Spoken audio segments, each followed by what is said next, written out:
Gimbal, the Ham Good Barbecue, and I just wanted to give some feedback about KCBS judging because I recently did the KCBS certification in South Carolina, and then I had the opportunity to do my first KCBS judging in Georgia. So I compete. I have been able to compete lately, but I'm going to start actually doing some judging because I want to get a better insight of what goes on behind the scenes. So it might help my game plan and preparation for competitions, and wanted to share this information so it may help some new teams. So here are some of my takeaways on behind the scenes as far as KCBS judging and what we're looking for and how we're judging. Let's start with garnishment. A lot of teams and competitors think that we need to have parsley, kale, lettuce, things like that in the box. And you don't have to actually have any garnishment in the box. The way garnishment is judged is by the legality of it. There's certain things like stems and lettuce cores and certain colors of lettuce that you can't use, but you can use. The most commonly used thing is kale because it's easy to build a box. But just because you don't have garnishment in the box, it does not affect the point or how it's judged. Garnishment is judged how I was taught at the class, is simply judged on the legality.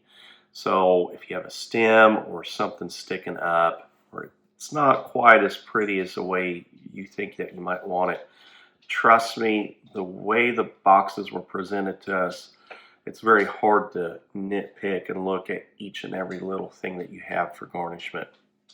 When the table captain presents the box, I felt like we had about 3 to 5 seconds to look at the meat. And I'm on groups with Facebook, competition Facebook, new teams, things like that, groups that share pictures and insights.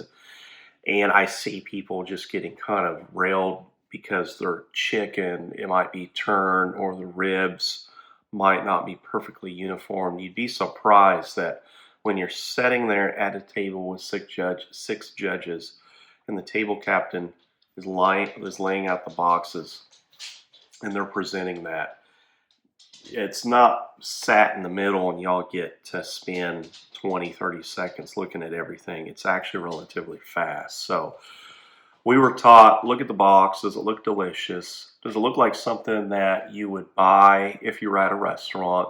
And just, it's that. Does it simply look delicious? And as far as the garnishment, we judge that for legality. Then the next thing I want to touch on is the 6 pieces. So there's a minimum. KCBS has a rule, you have to have 6 pieces in the box, 1 for each judge. I didn't realize this until I took the class, but it can be any 6 pieces. So we're all going to put the same 6 pieces in. So for instance, if it's chicken, we're going to do drumsticks, or we're going to do thighs. But it can be any 6 pieces. So if something happened during a competition, let's say brisket, and you had burnt ends and you had slices, and several of your slices maybe didn't turn out, but you were able to put in 3 slices, you could also put 3 slices of burnt ends. You could do 3 slices, you could do 3 drumsticks and 3 thighs. You could do 6 pieces of burnt ends. You don't have to turn in 6 pieces of burnt ends, 6 slices. For pork, if enough for 6 judges. It could be chopped, enough for 6 judges to take. It can be 3 slices of money muscle and 3 other pieces that you could put in there. It just has to be enough for each judge to actually taste. The more you put in there, we are to judge what's in the box, not what's not in the box. So if you have 3, let's say with pork, it seems more commonly people have money muscle chopped, and then they'll have some tubes. we can actually sample each one of those, but judge that as one piece. So if one piece turns out not as good as the other two, that could affect your overall score. So here's a good example. Some of the boxes I judge, the ones that turned out really good, seem to be the ones that, I'll just use pork for example. They had 6 pieces of money mussels, and that was it. So we each all had one piece, and we had to just judge that one. So if it was cooked to tenderness, taste, then they seem to actually have a higher score. When the table captain brings the box out, and after we judge the presentation, we write down our score. Then they pick up another box. We judge that for presentation. We write down the score for that box.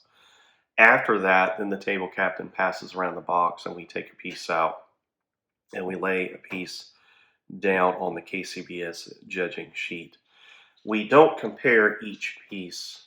We just judge one piece, write down our overall score and impression with that, taste, tenderness, and then move on to the next one and judge that. The ones that seem to not have scored really well, it seemed like were ones that if they were overly spicy. So teams that seemed like they had a higher score seemed like teams that had a very good well balance in their rub, the tenderness, and the sauce. We don't judge the sauce. It's not a sauce competition. It just has to be really well balanced. And then overall, it just seems like the teams that did really well just had a really good balance of flavor. Nothing was too sweet. If it masked the meat, for instance, if the chicken was too sweet and too coated in sauce and it didn't really taste like chicken, it might affect the overall score. Some pieces, when I judged, seemed like there were a couple pieces I remember being a little bit overly sauced, but that can be more of a personal preference. But if they seemed like it had a well balance in the tenderness and the juiciness of the meat, those scores were really high. It seemed like to me it was more of a tenderness game. If they hit a very good tenderness score, those teams did really well.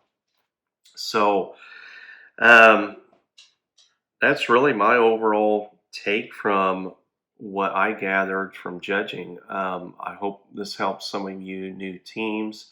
Oh, another thing I want to touch on is, well, I know when I first competed, I was a little bit worried that if I put something in the box, or the box maybe had like a mark of a sauce on the side, I seemed to be a little bit more worried that what could get me disqualified.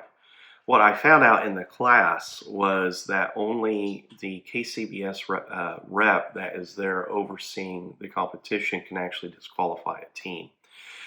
So if you're worried about on the presentation, when you close the box, if something was marked or actually didn't get wiped off, believe me, when we judged all that presentation stuff, there was, condensation sauce that was at the top of the box on the side that maybe some of the teams missed.